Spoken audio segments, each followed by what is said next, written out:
जंगल में एक गीदड़ रहता था। वह बड़ा कंजूस था क्योंकि वह एक जंगली जीव था। इसलिए हम रुपये पैसों की कंजूसी की बात नहीं कर रहे।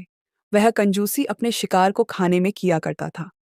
जितने शिकार से दूसरा गीदड़ 2 दिन काम चलाता, वह उतने ही शिकार को 7 दिन तक खींचता। जैसे उसने एक खरगोश का शिकार किया। पहले दिन वह एक ही कान खाता, बाकी बचा कर रखता। दूसरे दिन दूसरा कान खाता।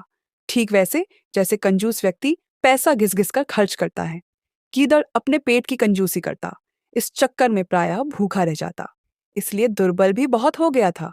एक बार उसे एक मरा हुआ 12 सिंगा हिरण मिला। वह उसे खींचकर अपनी मान में ले गया।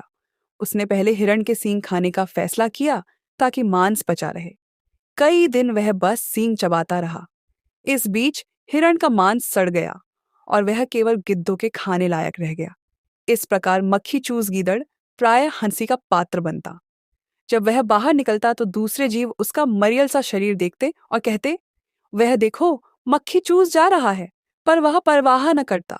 कंजूसों में यह आदत होती ही है। कंजूसों की अपने घर में भी खिल्ली उठती है, पर वह इसे अनसुना कर देते हैं। उसी वन में एक शिकारी शिकार की तलाश में एक दिन आया।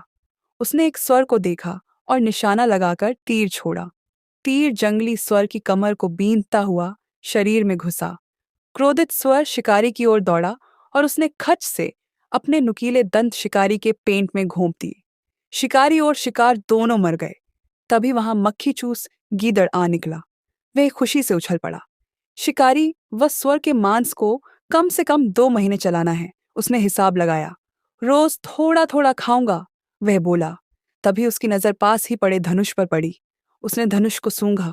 धनुष की डोर कोनों पर चमड़ी की पट्टी से लकड़ी से बंधी थी। उसने सोचा, आज तो इस चमड़ी की पट्टी को खाकर ही काम चलाऊंगा। मांस खर्च नहीं करूंगा, पूरा बचा लूंगा। ऐसा सोचकर वह धनुष का कोना मुंह में डाल पट्टी काटने लगा। ज्यों ही पट्टी कटी, डोर छूटी और धनुष की लकड़ी पट से सीधी हो गई। धनुष का कोना छटाक से गीदड़ के तालू में लगा और उसे चीरता हुआ उसकी नाक तोड़कर बाहर निकला। मक्खी चूस गीदड़ वहीं मर गया। दोस्तों, इस कहानी हमें यही सीख मिलती है कि अधिक कंजूसी का परिणाम अच्छा नहीं होता।